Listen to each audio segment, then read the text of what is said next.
What's up, everybody? Am I the #1 season 1 fan? Was that too abrupt? I just wanted to skip to the main bit. I love this series. We all watched Boom. We all know what's up. I have been loving Doctor Who Series 14 so far. So damn much. Everything from the episodes to the content surrounding them to the music to the actors to the vibes, cinematography, writing, every damn factor you can imagine. I am a fan of. And so, with that being said, my thoughts on the matter of Boom are rather simple.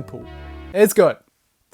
Very good. I could do a scene by scene, line by line breakdown of all the themes, messaging, clever callbacks, details, layers. And maybe I will some other time. But now is not that time. Now is the time for you, the community reaction. I think I am the #1 fan of this season. I have not seen anyone like it as much as me. I genuinely love this season. And this episode. This series may be my favorite of the modern era. Yeah, I said it. Yeah, I know. I don't care. I wasn't lying, guys. I told you I am the #1 fan of this season. But do you know who else I love? Varada Sethu. Yes, guys, it is time. You heard it here first. I am officially establishing the Varada Sethu fan club. I am electing myself as #1 member, and I am gladly accepting any and all submissions.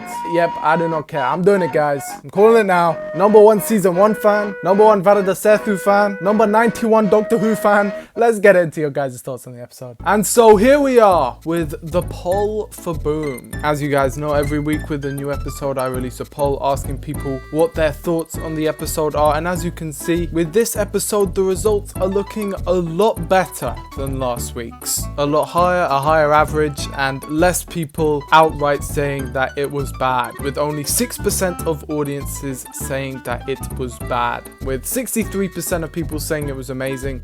And if you include the 23% of people who said it was good, that is an 86% positive rating, which, I mean, the last polls weren't overwhelmingly negative. I think they were 10 and 15% respectively on bad. But still, this is a definite improvement. And I'm glad to see it. I'm glad people seem to be liking this episode much more. But let's jump in to what the comment section do be saying. And who better to start with than with the king? Kyle Reese, who says, okay, so I really enjoyed Boom. First of all, Chuti and Millie were amazing throughout. I love how the tension builds throughout the episode and we get to see a new side to this Doctor that we haven't seen yet. Susan Twist was really good in this episode and she was a much bigger role in this one than the others. I thought she was great. So Varada Sethu was in this episode. I did have her showing up in this season on my bingo card, but I didn't expect it this early. I thought potentially the finale, but that probably disproves my Susan theory, unless there's a twist at the end. Wink. So if you didn't watch the last video, Kyle Reese's Susan theory is that Varada Sethu's character in the next series is going to be a regeneration of Susan, which is a bit of a far out theory, but at the same time it's also kind of cool. Where I'm at with Monday Flynn is I think that she's gonna be a one-off side character, kind of like Adiola in Army of Ghosts and Doomsday. Actually, she was only in Army of Ghosts, where it's the same actor but they're playing a different character. They come back to play the companion. This has happened before. Karen Gillan played a priestess in Fires of Pompeii. Of course, Jenna Coleman played Oswin beforehand, but that ties into that story. I suppose those are the only two main examples. But anyway, that's kind of how I'm feeling about it. But I thought she was really good this episode. I definitely agree. I really like the dad-to-dad scene. Another kind of subtle reference to Susan in a way, or maybe it's nothing. I definitely thought that was a reference to Susan. I love Nchuti's acting when Ruby is shot. It's just so good. It really is. I like the dad and daughter's relationship, and also I love the Doctor's fish fingers and custard line. Overall, just a really good episode. However, one thing I don't really like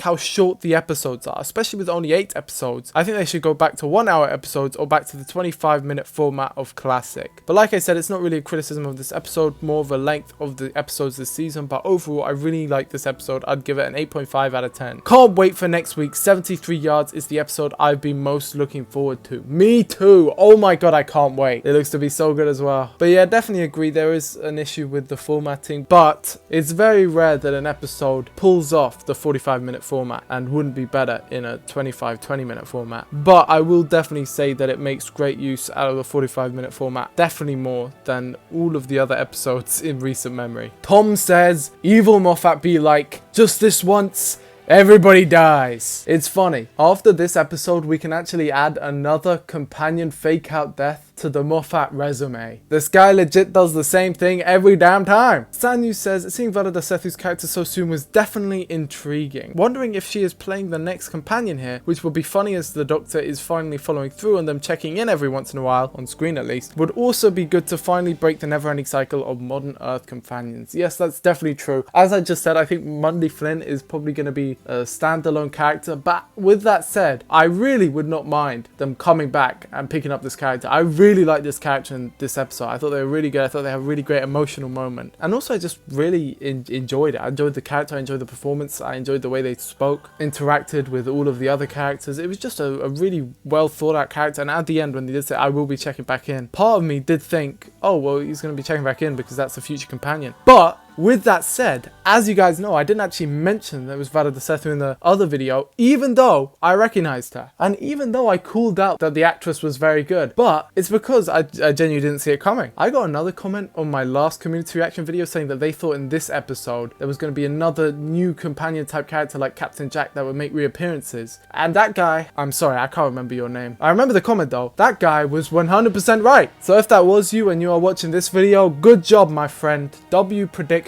W comment. But anyway, when I was watching the episode, I kind of gaslit myself into thinking that it wasn't her for some reason. Even though I said it out loud in my reaction. I said, oh, it's...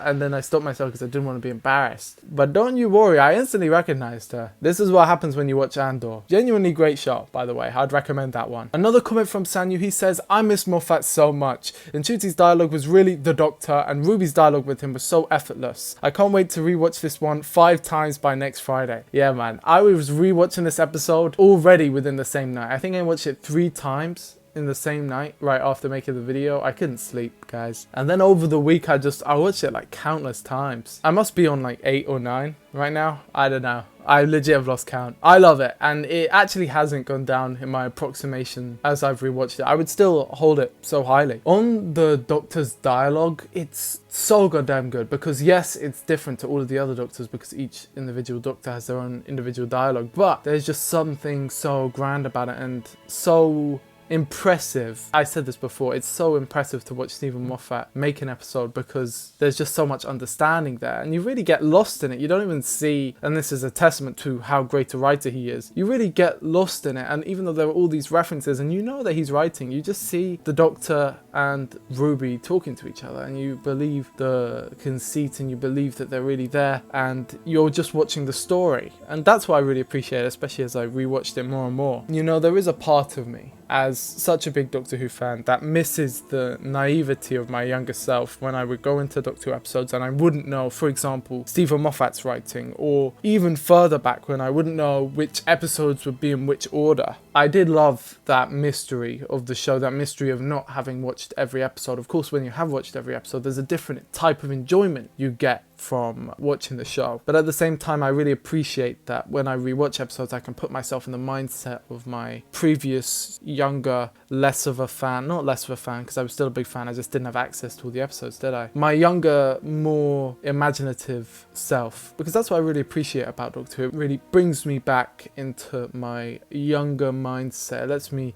feel like a kid again. That's what I really appreciate about the show. I know a lot of people are kind of going into their edgy teenager phase, as I call it, the Charmeleon phase. They don't like kiddie stuff no more and they want everything to be edgy. And I do think that part of this episode's appeal is that it is unapologetically brutal and dark, but I would not call it edgy, not even slightly. There's definitely a heart there. It's not dark for the sake of it. It's dark because Doctor Who needs death and needs stakes, but still there is that wonder there, especially with the way that the Doctor speaks. I love that little story he retells himself to calm himself down. Don't you know there's so much more in Stealing the Moon and The President's Wife?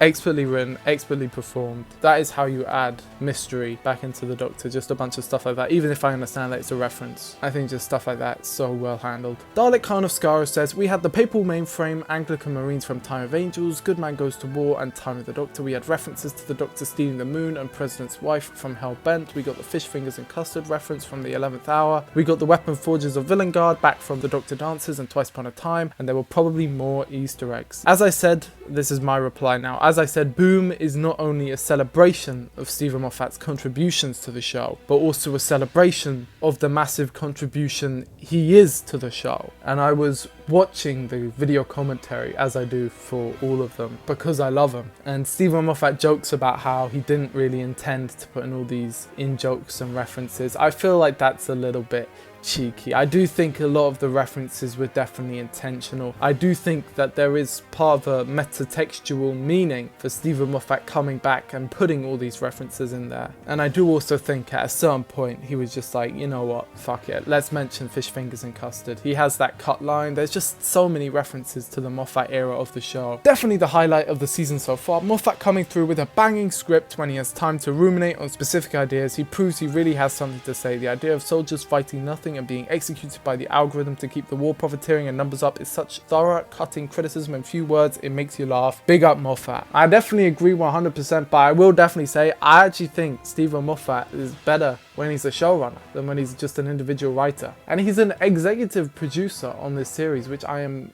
pretty sure he wasn't in Russell T Davies 1, which means he definitely has a lot more of a say. In a way, obviously, it's not a full partnership, but in a way, this new Russell T Davies 2 era is a collaboration between the two of them because he's an executive producer. But I think, honestly, I do think Stephen Moffat's era of the show is probably the best. Well, it's maybe not the most consistent, but it reaches the highest heights, I think. And also just has the best vibes, in my opinion. There are many episodes in Stephen Moffat's era which I think are better than anything he did in Russell T Davies 1. Like, I love The Impossible Astronaut. I love basically everything in Series 5. Series 5 is a masterpiece. Day of the Doctor, that one deserves a shout. It's just impeccable episode. But yeah, I think there are certain messages in this episode which I haven't been seen talked about online that I think are really prescient and I think are very present in the actual text, at least when I was watching it / reading it, that have been overshadowed by more surface level boring ideas, such as the idea that Stephen Moffat is attacking Christianity. No, Christians, man, we're under attack. Again, a very surface level, inaccurate, and frankly just lazy criticism of the episode. I just have no time for it, to be honest. This episode is a very layered, detailed critique of faith, but it isn't bashing of faith, because that's not the purpose of it. It genuinely is nuanced. There's a lot of nuance there. It would be very ironic if it was a critique of blind faith and it blindly hated on faith. The Doctor definitely needs faith. The Anglican Marines are not all bad. The kid's idea at the very end when he says, he's not gone, he's only dead. I mean, you can agree or disagree on that, but a valid opinion to have, and as long as you're not hurting anybody. I think that this episode is very clearly not lazy in its attack in quotation marks on religion, and you see all these people saying, oh my god, why don't they talk about any other religions? And it's like, well, A, they did. There have been episodes talking about other religions in the past, and B, the Anglican Marines have been around, as we've pointed out, since like 2010. And is it like an attack on Christianity? No, it's not. No, it's just not. And damn, the commentary on faith is so good. But still, I don't think that's the main part of the episode that people should be talking about. No one's talking about the war profiteering, the algorithms, its similarities to certain conflicts in Eastern Europe. It is a very daring message to say, and I do think a lot of people are really missing the point. Phew, flies straight over their head. Just an amazing piece of writing. When I see people say it's poorly written, like Elbrick says, holy shit. God tier episode. True! I love how it's titled Boom in reference to the Doctor's fate if the landmine goes off, and the capitalistic boom that started the non-war. Love that the Doctor sings the Skyboat song to himself to keep calm, instantly reminded of him and Jamie sitting in the London Underground as they're captured by the Great Intelligence. Yeah, it is a great reference, genuinely, it's so good. And also it's not just a reference, this is what I love. I personally, in my writing, I don't really like having references there just for the sake of references. I love it when it ties into something in the story, and the Skyboat song is there not just because A, it's a reference, but also it's thematic, it actually ties in, it's relevant to the story, and B, they then use it to pass over the remains into the Doctor's hand. And I love how difficult they make everything seem. It's a really important thing to nail down, just how difficult it is to even move one foot. because then you really understand how dire the situation is. They set aside like 10-15 minutes just to get the Doctor's foot down, which is just crazy. It's probably not 15, I think it's 10, but it starts at the 5-minute mark, so it's 15 minutes into the episode when he puts his foot down. But yeah, definitely agree, that's just a really well handled, amazing reference. And also, I have now come round to the name. See, this is why I didn't put the season 1 names on my naming tier list. I told you guys, because I'll come round to them. Like, I did not like the name Boom. I thought it was childish and silly, and I thought this episode doesn't look childish and silly, so I don't think it would fit. Now, I think it's cool because it's a name drop in the episode. And also, I just kind of think it fits the vibes. And as Elbrick says, it fits into the themes of the episode. Relevance. Bulbasaur represent, I love this guy's name, and this guy's profile picture says, this episode could have been called Kiss Kiss Bang Bang.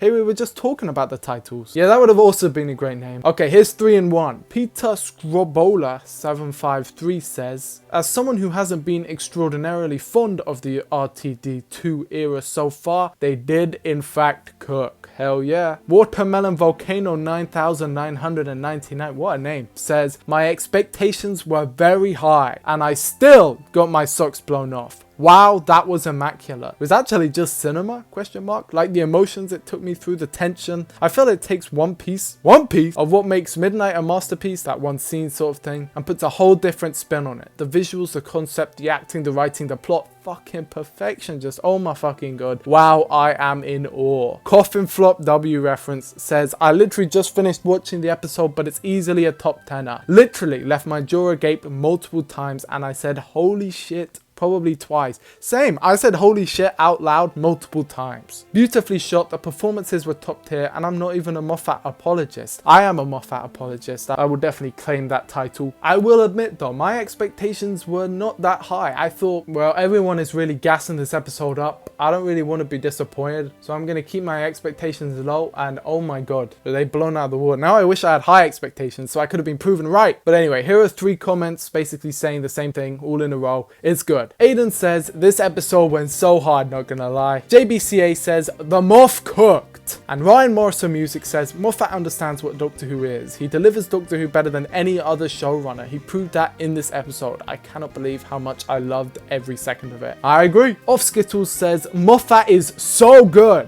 at writing individual episodes. He's just good, bro. My goat. Enderman121 says, I was really worried that 15 was always going to be out of his depth because in the Church of Ruby Road he's learning new science, Space Babies he's scared and doesn't know why, and in Devil's Court he's terrified because he's fighting a god. However, I think this was the best episode so far for Rusty Davies too. 15 takes complete control of the situation even when he's in danger, and he only gets truly scared when Ruby could get hurt. The scene where 15 says, do you get it, talking to the Marine, is for me his Doctor moment, alongside the speech to the AI dad. Solid episode, and while I do enjoy the camp and cheese, I do love a tightly written Moffat script. 9 out of 10, favorite 15 episodes so far. Perfectly valid. I personally think that there are no Doctor moments. I feel like this was popularized in the 11th hour when he literally comes out and says, hello, I'm the Doctor. But for me, there hasn't really been moments like that for each Doctor. It's kind of just the first moment I see them. Like for me, Ncuti Gatwa was the Doctor when that post first came out saying they've been cast as the Doctor. That's all it really takes for me. I suppose it's because as a kid, I always was switching between Doctors, so it doesn't take a lot for me to believe, hey, this person's the Doctor, because I mean, they're just a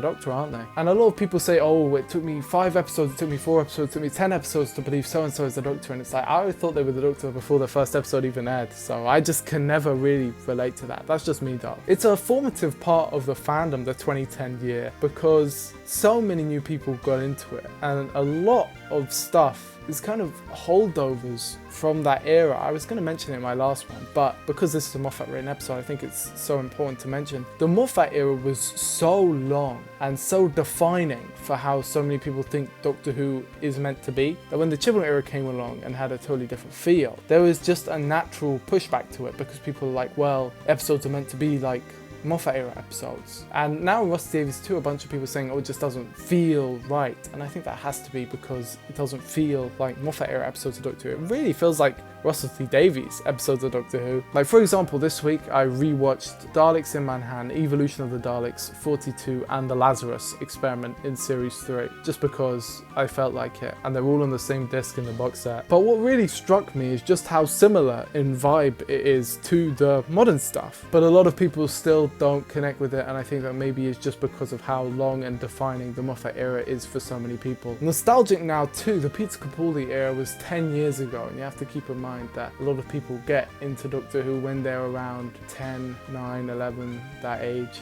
And the average age of my audience is 18 to 21, at least according to my YouTube statistics, where people lie about their age. But anyway, most people in the Capaldi era will probably be around 10 and 11, at least watching this video, commenting on my videos. And that is prime time to get nostalgic for, right? And it makes me wonder when in 5-6 years time, the Jodie Whittaker fans will have grown up to comment on my videos. I wonder what that's going to be like. Also, something just before we move on. In this comment, it says 15 has been on the back foot for basically all of the episodes so far. And yeah, I think that is kind of true, but also with the reduced episode count, they've got to make every single episode count, literally. And part of that means the Doctor has to be challenged in all of them, because otherwise it would risk feeling like a filler episode. And so part of that is that the Doctor has to be really challenged in all of them. All of these episodes have to be big adventures, which doesn't leave time for the little ones that people enjoyed so much in previous series. But what I will say is that the 13th Doctor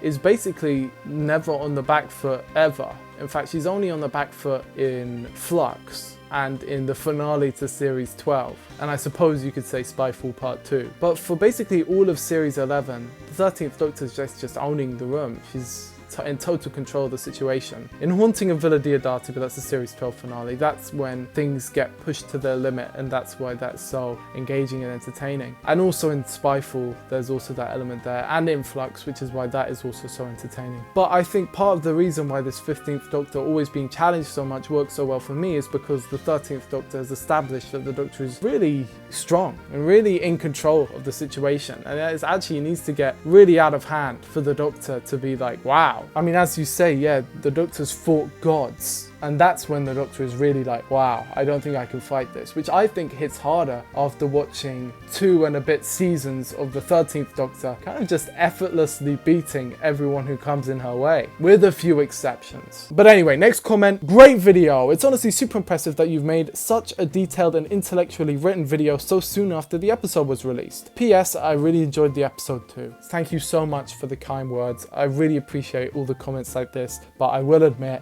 I don't actually write the videos. Yep, it's all off the dome. I'm basically just waffling. But again, thank you so much for the kind words. Here's one from another sci-fi guy. This guy is awesome. It's great to see him in the comments section. So good to have Moffat back. A great idea to take a scene from a legendary story and make a whole episode out of it. He's referencing Genesis of the Daleks, Harry, I've Stepped on a Landmine, etc. I'm sure that if you've looked in the comment section of any of the Doctor Who, official Doctor Who YouTube channels videos related to Boom, I'm sure you've seen that quote. He goes on to say, a great script, maybe not quite S tier, but certainly A tier. Keeping the Doctor stuck in one place for an episode could fail, but in the hands of Moffat, it works so well. Good plot, great dialogue, plus Ncuti and Millie continue to put in great performances and have a good dynamic together. The Disney money looks good here too. The alien planet looks fantastic and really helps sell the episode. Alien planet episodes are so goddamn difficult. They have always been the most difficult episodes to pull off. And you will notice that this is kind of harkening back to the season 15, 16, 17 Graham Williams era, where they did do the most alien planet type episodes. At least I think so. Maybe that's wrong. Maybe it was late 80s that they did that. But still, it's crazy because I just watched a bit of The Nightmare of Eden the other week. Going from that to Boom and seeing just how far we have come. Of course, I love The Nightmare of Eden though. Brilliant episode. Love the fact that the soldiers were fighting an enemy that wasn't there. There was no enemy. Feels just like the fandom sometimes, with people childishly fighting over trivial points. So damn true. So damn true. Oh my god. I can definitely relate to that. It's almost like the story is making a point to the fans about that. We are all Doctor Who fans. Why should we get into rage-filled tantrums about with each other? Now, debate and conversations are fun. You and I even have those, as we don't always agree on Doctor Who stuff, but we talk about each other in an adult and respectful manner. Yeah, like for example, he's a massive fan of the Doctor Who animations. I don't really like them. He really likes the Daleks in colour. I don't really like that. And we've talked about it. We've had great comment discussions in the replies to each other's videos. Really respectful, because I know this guy knows his stuff, right? And he's obviously talking from a place of immense knowledge and also enjoyment and respect for the show. So I can definitely always appreciate that. Although I would appreciate anyone, even if they've barely watched the show, I'd appreciate their input as long as it's not just some copy-pasted gobbledygook. But the toxic vitriol that comes from some fans on both sides of the political spectrum, definitely, oh my god, you should see my comment section, bruh. Or maybe I should say from various sides of it. Yeah, I think actually, yeah, that's a better way of putting it. Seems pointless and counterproductive. Makes you wonder how many of them are actual fans and how many just like to stir up trouble to get clicks. It really does make you wonder. That whole paragraph is so damn true. And I didn't even actually think about it as a metaphor for the fandom, but it really works because that is so true. Also, can I just say about the enemy not existing thing, not only has this been a sci-fi trope for ages and ages, but there were genuinely people who I saw saying that it was unrealistic that there would be a war against nothing. Bros, that is just a lack of knowledge about the world we live in. When I say historical context, I don't even mean like 100 years ago historical, or even 50 years ago historical, or even 20 years ago historical. I'm talking like last week historical knowledge about the world that you're living in right now. The amount of disingenuous criticisms I've seen towards this episode have been staggering. But anyway, he says, appreciate you stopping by for the live chat earlier. Always good to see you, DW Fan 91. Always good to support the community. Horns of Nymon did indeed make it to the list. It was number 29. Love Nymon, such silly fun. I love that episode. But yeah, I always try and spread the love, as you guys will attest. If you make YouTube videos about Doctor Who, it's very likely that I'm going to be in the comment section about those videos, because I love to support everyone. I genuinely do, even though, as this comment points out, there are certain parts of the fandom in the shadows that just love screaming and yelling at each other, and it makes you wonder if they're even fans. But on YouTube specifically, the fandom and the community is so awesome and amazing to talk to. And when I do see new YouTubers coming up or people making videos about it, I will always show love. I'll always leave a like. I'll always comment because I love it. I love Doctor Who and I love the Doctor Who community. Thank you for the amazing comment, another sci-fi guy. Crack Judgment said, this and World Blue Yonder take me back to 2010. I was worried Moffat had changed his style too, but he brought amazing form to this episode that had me grinning from ear to ear. The corniness was on point too for a Doctor Who episode, not so much that it feels like a hop along song to learn the alphabet, just plenty enough without going dark and gloomy even in the middle of a war. 100% agree, 1000% agree. This is actually the point I was trying to make earlier, but worded so much better. So thank you so much for the comment. Brilliant comment. Cracked Judgment 4365. Crikey at Stan leaves another comment. He says, I'm not the best at explaining exactly why I like or dislike a piece of media. I know what I like and dislike, but I can't always explain exactly why, if that makes sense. That makes complete sense. And I think a lot of people are that exact same way. And I think that is also really important to still hear what these types of people think, even if they can't voice it in the most elegant and vocabularious. That's me combining vocabulary and delicious. Because at the end of the day, it's just fancy words, you know what I mean? Most people got better stuff to do than analysing exactly why Doctor Who is as good as it is. Not me though. So in that vein, Moff cooked. Again, no idea how to explain, but this series so far hasn't even felt like Who to me. This did. Whatever it is, this episode does that the other two didn't work for me. Maybe it's the more serious tone and that cold open, man. I was hooked before the intro even rolled. I've heard Moffat say this and the Christmas special might be his last, and to be honest, as a fan base, we can't have that. Petitions and /or friendly protests needed, in my opinion. Also, I want to give Chuti his flowers. This finally clicked for me, and this episode, he felt like the Doctor to me for the first time. Now, I do think this maybe is just Moffat writing it again. You know, we all know Moffat's writing style, even if subconsciously, because we've all watched so many Stephen Moffat episodes, so when he comes back to the driver's seat, it just feels normal. And also, it's the first episode written in a long time, not written by either Rusty Davies or Chris Chibnall. So we've had basically two visions, very limited visions of the show for a very long time. And so Stephen Moffat comes in, he shakes things up, it just feels right. I do hope he comes back for more. I'm sure he will. Maybe not for the actual show, but I'm sure he'll be writing books and short stories stories and stuff like that. On the cold open, I actually made a comment about this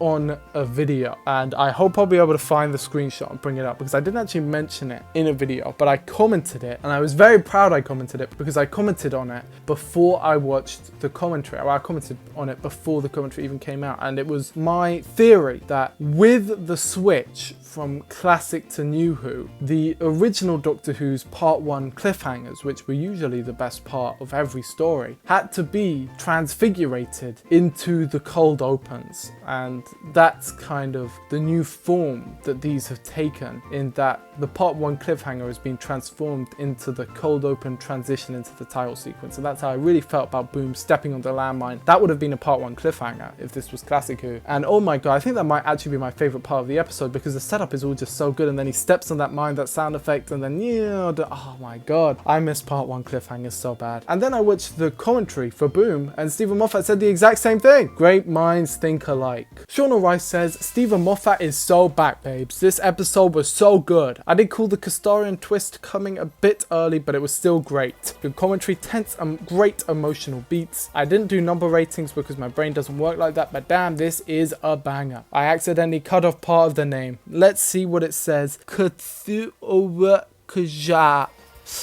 You know who I'm talking about. Opening started off strong. It's funny that they went into a crater after that, because it seems so fitting. Once he stepped on the LED Roomba, I knew we were in trouble. No one knows what the mine is. Well, they don't seem to think it matters being within arm's reach of the Doctor. The little girl should have known that a mine was dangerous, but no, let's just sit next to it rather than walking back to camp or even a few meters away. What the hell is that? What was that referring to? Characters just didn't care what was going on around them. Time for a random phone call? I'm not doing anything dangerous, currently blind and standing next to a landmine. Nope, and they can't call when they need help. The whole episode could have just been handled ahead of time if someone would have just called to distract the ambulance. 3 separate people made it there really fast. What the hell? Okay, so this is a bunch of criticisms, all of which are invalid, literally all of them. So they're half a mile away from base, so it's really not hard to get there. That's like, what, 5 minutes of walking, maybe? Characters just didn't care what was going on around them. They obviously did. Time for a random phone call? No.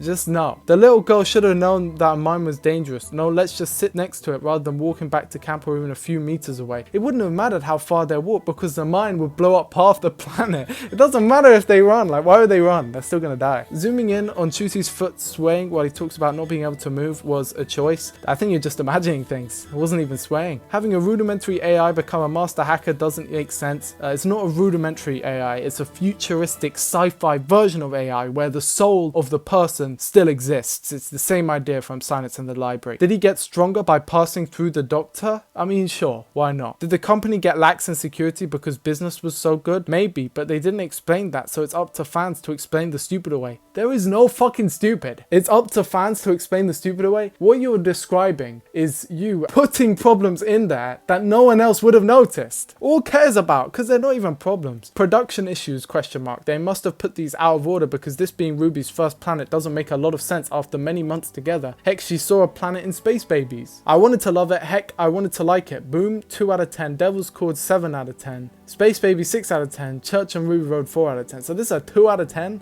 Damn. At least you like the Devil's Cord, am I right? Up top. P.S. I know you didn't do it in this video, but in your last one, you sounded like the people crying woke when you talked about how Americans are ruining the show.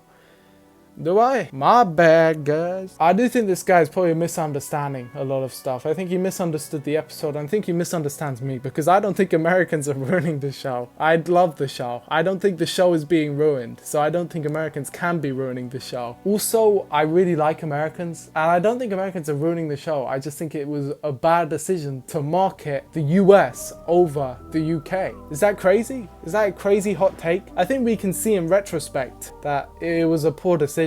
It just is what it is. I mean, what's done is done. We can't really complain about how they marketed it, who they marketed it to. I don't think the show's quality is bad, so I don't really mind. I mean, I suppose there is something to be said about analyzing it, especially for future use, and hopefully for season 2 they switch strategies. But I just want to reiterate that I don't think Americans are ruining the show, and I also don't think woke is ruining the show, because I don't think the show is being ruined. And I don't think Americans can ruin the show, because I like Americans and I like America. USA! USA, you know how it is. But thank you for the comment anyway, my friend. Stop Motion Steve says, absolutely loved it. Moffat continues to prove he is the best writer of the show, and you can tell he has been thinking this up for a while. So many themes woven into each other. While the messages could have been a bit more subtle, I actually liked how angry he sounded. The thoughts and prayers line is so good and links to the messages really well. And Chusu's performance is incredible. I love how dark the episode is. I love the world building. I love the music. I love the hints at the series arc. Moffat is too good. The references to his previous era were great to see. Also, fun fact, the line "snow isn't snow until it falls" was originally in Twice Upon a Time, but cut, which Moffat said he regretted. I actually thought it was from A Christmas Carol. That's what I thought. I thought that line was from A Christmas Carol because I remembered that was being talked about ages ago, but that was a long time ago. Yeah, the thoughts and prayers thing, man. Oh my god. I don't think this is a hot take, but when someone says thoughts and prayers, I just cringe. It's just a cringe thing to say. So insincere, so political, so boring. It's almost an insult, basically. And I love Stephen Moffat's idea to kind of use it as an alternative to exterminate. The ambulances are like Daleks and they scream exterminate. Again, it's another criticism of healthcare and also the military-industrial complex. Yeah, it's not subtle. It really isn't subtle, and I don't think that any of the episodes in this new era have been subtle, but the way I would describe it is sometimes you hit the nail on the head and sometimes you just land a perfect hit and you get the nail in one go. And like reverbs, satisfying sound, you just do it perfectly and there's no complaints from me. So yeah, not very subtle, it's too good for me to care. Andre says, big fan of you and your work. Thank you so much. Your enthusiasm for the show is really refreshing. It's always a joy to hear you talk about this show we all love so much. Thank you so much. I genuinely, it's so kind of people to say, and I appreciate all these comments so much because it means a lot to me. And also I really try to be the realest channel on this side of YouTube. I'm not a shill. I honestly say what I like. I honestly say what I don't like. But I'm also willing to meet the show halfway. I'm not going into it wanting to dislike it. And when there are certain parts of episodes that don't work, I'm charitable enough to them as a good audience member. Because, you know, sometimes you can have a bad audience and a good audience. I always try and be a good audience in that when there are certain parts of episodes that can be misinterpreted or you need a little bit of thought to do them, I meet them halfway and I always try and see the best of things because it's just a much easier way for me to enjoy. I hope people don't take that as me blindly talking about how much I love stuff, because you can literally find video examples of me criticizing the new era almost relentlessly. I look back on some of those videos, I'm like, damn, that's harsh, but also true though. And also I really do try to keep that enthusiasm because otherwise it's just not entertaining, is it? But anyway, thank you so much for the comment. It's stuff like this that helps me keep making the videos. Thank you so much. Unnamed Weirdo says, is it just me or has this season genuinely been getting progressively better since the Christmas special? I 100% agree. The Christmas special was kind of just okay for me, to be honest. I thought, well, you know, it's a Christmas special, it's just a bit of fun. I enjoyed it when I watched it at Christmas, and then when I rewatched it, I thought it's okay. It has really great moments. It also has moments where I'm like, why is this even in the episode? But then you get to Space Babies, which I think is genuinely a really well-made episode of Doctor Who, and then you get to The Devil's Cord where I'm like, holy shit, this is really good. And then you get to Boom where I'm like, holy shit, this is amazing. And of course 73 Yards, that's coming out. I'm recording this on Wednesday, so should be coming out relatively soon. And that looks to be even better somehow. So yeah, it's been getting better and better. I will say though, about the Christmas special, I think that episode is gonna age like fine wine. I think it's gonna age like The Runaway Bride, where people thought it was just okay when it first came out, and now people look back and they love it. And I love it too. I mean, I remember kind of thinking The Runaway Bride was just okay. There are certain parts of that episode that are amazing. The motorway chase scene is the highlight of that episode for me. I just love it so much. It's really a magical moment. And in a similar vein, in Church and Ruby Road, when the Doctor's on the ladder and he's got the gloves and he says ta-da, and then like he floats, oh my god, it's just so cool. And I think with all of the revelations to come in this new series and the fact that we're going back to Ruby Road, presumably in the finale, maybe even before that, I think that this episode will just get better and better and richer, and I can't wait. Horizon GD340 says 100th Doctor Who fan 91 vid, whoop whoop, hell yeah. Anyway, so boom. Boom is the best episode since the series 10 finale. Absolute bang bang episode. And Chidley's portrayal of the Doctor is new and unique. I couldn't imagine any of the scenes in this episode with any other incarnation except the fish fingers and custard mentioned. And the message Moffat is trying to tell us is on point. Since the start of the episode, we just assumed that the Castarians were dead or had retreated, and the reveal that the Church were the ones on the entire planet is amazing. It makes you think what actually happened for them to put all those mines and fight a war which was all for nothing. Even Ruby's fake out death was a message to us all that war and conflict is miscommunication on both sides, and all it causes is death and destruction. Not to mention another jab at capitalism with the hospitals. I swear to God, Moffat couldn't resist. So that's my rant over. Cheers. Thank you so much for the comment. What this episode really reminds me of, if you understand this reference, leave it in the comments below. But what this really reminds me of is in Clone Wars, Star Wars Clone Wars, there's an arc of the show set on Umbara, and I won't spoil what happens in there, but towards the end of the 3rd episode of that arc, there's a scene where there's a revelation to the clones, and that really reminded me of this arc in both look and tone and kind of that reveal. So just all so good. Some of my favorite episodes of the Clone Wars, by the way. Stupidly says, I'm American and I honestly wish they didn't drop it at midnight for you guys. I feel like it would be more authentic for the US to wait until the same time as the episode airs. It feels almost unceremonious to just dump the episodes on streaming. It definitely is. Aside from that, I loved almost everything about this episode. My only issues with it are, 1, the characterization of the child seemed like they were having her act a lot younger than she looked, which frustrated me that she was so naive about her dad. That is true. Also, something that I imagined but saw confirmed in the behind the scenes is that when they were filming, the hologram was actually just the guy standing there, and they added all the hologram effects in post, which makes the scene where he runs over to the dad make a lot more sense, because to us as the audience members, like, that's obviously a hologram, but to the actors it does just look like the regular dad. 2, the Doctor has been shown to be afraid of something in all 3 episodes so far. Yeah, this is something I already talked about. I definitely agree. So I'm starting to feel like there isn't a unique circumstance anymore. Everything about the episode was so compelling. It felt reminiscent of the silence in the library or midnight, with the tension and the bottle location. I was expecting 2 different companies of the Marines to be going at each other. I never tried to guess plots while watching, so I was proud I was close. Overall, very satisfied, and I think I'm going to rewatch this episode quite a lot.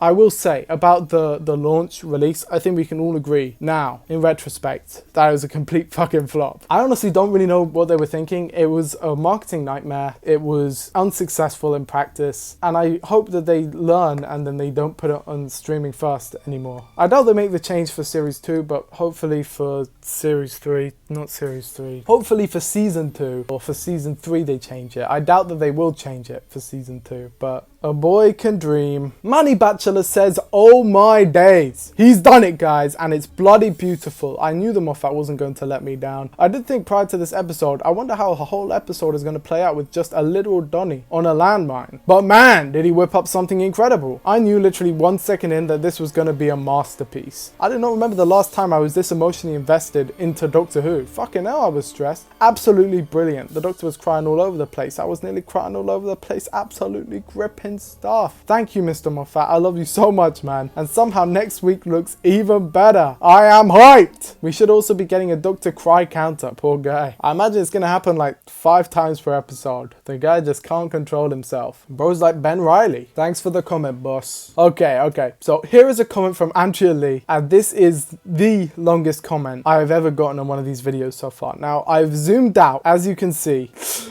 There is a lot, and do not worry, I read the whole thing, but for the sake of my poor vocal cords, I will not read the whole thing out loud just now. I will skip to the end and give the thoughts on the episode, and you guys can pause and you can read the rest, because it's a really great comment, genuinely, a lot of really awesome insights and just a very entertaining read. But also, I know a lot of people, for these community reactions, they listen to them more than watch them while they're doing something else. But maybe later you can come back and you can press pause and you can read the comment, because it really is very good. But anyway, the long and short of it is 10 out of 10 for me. Can't wait to rewatch this countlessly. Can't believe I blabbed on so much about that. I forgot to mention that in Ruby's scan she was like 3,000 years old. What was that about? I would assume they scan based on biology and not birth date year, so I'm gonna need to hear some theories. Okay, so what that scene really reminded me of is in The Beast Below, there is a scene where Amy is scanned by this computer and they say she's really old, and they say say that her marital status, which is similar to the next of kin thing, is unknown. They even do like a similar glitchy thing. And so I do wonder if that was an intentional reference to that, or if Ruby is actually that old, or if it's just like, well, we're in the future. But yeah, I don't know. Leave your own thoughts in the comments below. Thank you so much for the comment. I apologize I could not read it all. Tawny Morgan says, I need to find the lyrics to the second Doctor song. To be honest, I wasn't paying attention until I heard The Moon and the President's Wife, and I immediately regenerated. That scene was so good, man. Now I just want to rewatch the episode. Jamie Lavender says, I was expecting the scope to be way bigger than the sort of bottle-esque episode feel of Boom, but man was it so good. And Ncuti was firing on all cylinders. Every panicked line delivery just felt so real. And the themes of capitalism with the ambulance and the landmine reminded me of the themes in Oxygen as well as Smile. I really like Smile. Oxygen is just okay, but I think Smile is a great episode. But I think the way it was presented here was excellent. I like the last two episodes, but this one has blown them out of the water in my opinion. And the Next Time teaser has got me excited for the next episode and the rest of the season. 9 out of 10. Definitely agree. I think my favorite line delivery of the whole episode is Monday, Flynn, you should marry Ruby. Then you'd be Monday, Sunday. Go on,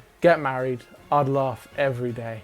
Oh my god, it's so good. I hate to be that guy, but like, how can you watch this episode and not like it? You know what I mean? I'm just kidding. Opposite opinions exist. My unpopular opinion is I think Blink is a 7 out of 10. It's still a good episode, but I don't know, I just don't get the hype. So yeah, boom, counter that hot take with a hot take of my own. Anyway, what's this next comment? Love the episode, seen it twice now. I love how the story compressed every Moffat line slash trope slash narrative trick slash character slash quip into what is essentially a real-time episode. Has Doctor Who ever done real-time before? 42. I also love how inevitably haters will be all, but it's just a Moffat retread. Oh my lord, that's the game he was playing. I definitely agree. My only quibble is that so much of this episode is shot in close-up. That set was so gorgeous, I wanted to see more of it. And I think the challenge for the Doctor of being stuck in one place would have been played harder if we saw the medium and long shots more often. The more action-oriented moments, Ruby shot on the ground, were hard to pass because the spatial relationship weren't always established. The intent behind the close-ups was no doubt to focus on the performances and to recapitulate the closed-in feeling of the story. Still, when you have so many close-ups and you have to zoom in on the eyes just to raise tension, you may be getting a bit overboard. Still love the ep,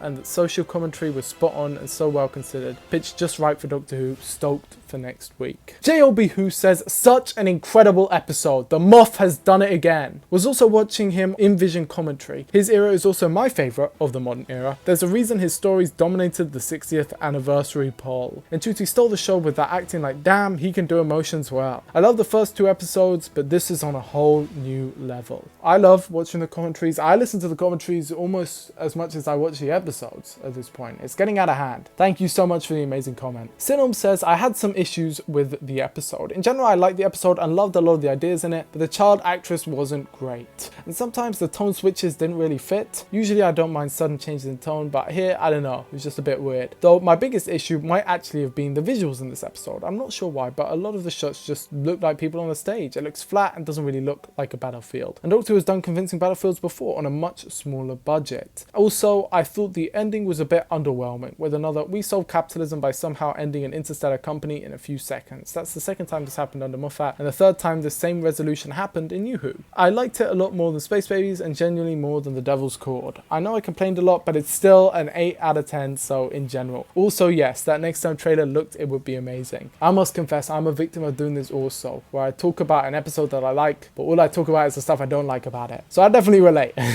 Yeah, there are issues with Boom. I don't think all of mine are the same as yours. I understand the resolution to some people might be a bit fast. I don't really mind it. I think the child actress was fine. I do understand why people don't like it. And I don't think people are wrong for thinking the episode is ugly. Personally, I think the special effects are really, really impressive. There's some stuff, especially if you look on the behind the scenes, where I'm like, wow, holy shit, these people worked hard. And it looks amazing, at least in my opinion. But I do understand that's also a taste thing, and sometimes episodes can just look ugly to people. That can take them out of it, and that's perfectly fair. Duck Gamer says, I love this ep, and I loved The Unleashed. It was so nice to see Rusty Davies and Moffat talking about their understanding of the... Oh my god, it's so good. Honestly, they need to make a show where it's just them talking. Like, for real. I'd watch it. I could listen to those two people talk legitimately all day. I have watched many hour-long videos, countless interviews, going back 20 years. I am such a big fanboy. Oh my god. The Doctor saying, "I met mud people, lovely ladies," is a reference to the episode Witch Hunters.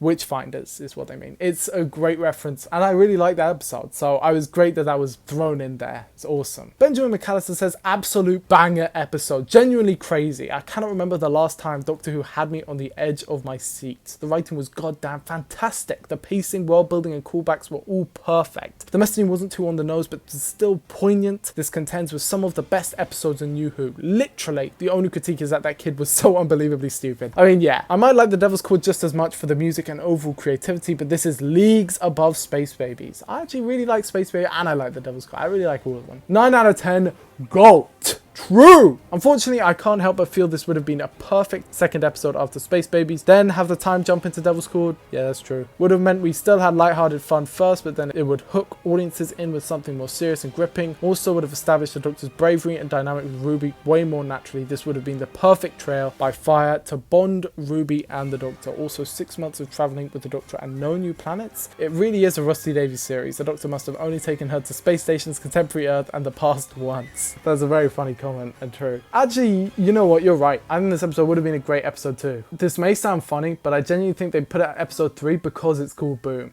Because, you know, Boom as an episode feels more like an episode 3 than episode 2. If they change the name, you guys have all come up with great names. I was reading the comments. If you gave it another name and you put it at episode 2, I think the launch of the series would have been a bigger success, and I also think that the overall story arc would have made a bit more sense. Either way, I love it and I don't really mind, but yeah, you're definitely 100% right. Cause Stretch said, "Yeah, I really like this episode. I've said this before, but Doctor Who is at its best when it works within limits. This episode absolutely does that, with him being stuck within one place for basically the whole episode. I think I still like Wild Blue Yonder more, with it being my favourite of this era. Nonetheless, this episode is still a banger. I actually think the giggle is my favourite of this new era. I think. Even with that ending. I don't really like the ending.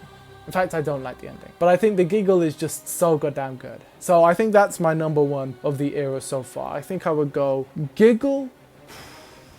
This is really difficult. I'll do that another time. Either way, I 100% agree. Maybe once the series is done, I'll rank all the Rusty Davies 2 episodes. Would you guys be interested in that? I think that'd be a fun video. I'm not gonna lie, I feel like the tension wasn't there for me. If the mechanism was something different than a mine, surprisingly a common filler trope in American shows, maybe I'd have been more immersed. To be clear, I think I'm the one missing something here. But I wish it felt as claustrophobic and invested as Matt Smith's first Angel episode. Anywho, for me it's a 7 out of 10, but I'm glad you all are loving it. Yeah, I mean, this is a perfectly fair comment. This is kind of how I feel about Blink, to be honest. I see everyone else liking it and I'm like, yeah, 7 out of 10. It's just, you know, didn't think it was as amazing. So I think this is definitely a valid opinion to have. W comment. Here's another comment from Aiden. He says, "I had what I thought were probably unreasonable high hopes for this episode, but my man Moffat comes in here and outdoes him anyway. I was glued to my telly screen for the entire episode. When it ended, I just could do nothing else but watch it again. It is 3 AM now and I'm still in too much awe to sleep. Incredible episode. On God." I 100% relate. That's how I felt about the episode too. I was just too excited to go to sleep. I mean, I eventually did. And also, of course, I had to stay up to make the video. But still, here is another comment from Jesus Christ. He says, "I've yet to watch. Can't wait for the video, my child." Thank you, Jesus, for blessing us with your presence. Goontone says, "Best episode since Power of the Doctor." 100%. The Power of the Doctor is just so goddamn good. Man, now I want to rewatch that episode. Casual Log says, "I feel like I'm in the minority when I say I really did not like this episode. Like, Nchuti and Millie's acting steal the show as always, but there were just so many things holding it back for me. I really like Space Babies and The Devil's Cord, so I was hyped for this, but I just don't know why it didn't hit. There are things I liked, such as the whole casket thing. The concept of spending most of the episode on a landmine is neat, but the side characters just felt so flat. Especially Splice, who acts like a 5-year-old while looking like a 14, 15. Really? I thought she looked like she was 9. I don't know. Maybe I need a rewatch, but it felt like it needed more time for the side characters, but many moments felt dragged out and way too long. I really hope I come round to this one, but it just didn't work for me." I completely understand. I mean, Moffat isn't for everyone. Just for me, when I watch those episodes, I'm like, hell yeah. Anyway, still a W comment. Rouge Argentine says, "Wait, what?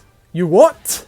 Oh, it was tonight. Damn. I'll have to give the episode a review a taste in the morning." Yeah, I feel like the scheduling has been so effing mishandled. People think that the episode releases on Saturday naturally because everyone talks about the episode releasing on Saturday when really it releases on Friday night. Like, realistically. Technically it's Saturday midnight, it's Friday night, okay? So many people miss the episodes. I saw comments like these on both videos. I think Eric posted one last time where he's like, "Doctor Who releases today?" It's like, yeah, I'm sorry. they did such a poor job. And here is the final comment of the video from my GOAT, Colin Savage. He says, "This episode was so goated, man." And I think that's the perfect way to end it. Definite agree. And that's the video. Overall, I think people liked it. Some criticisms put in here and there. Some people not enjoying the series as a whole. But overall, I think people enjoyed the episode. I certainly did. And I hope you all enjoyed too. A massive thank you, as always, to the channel members. You guys are the real ones for keeping this show going.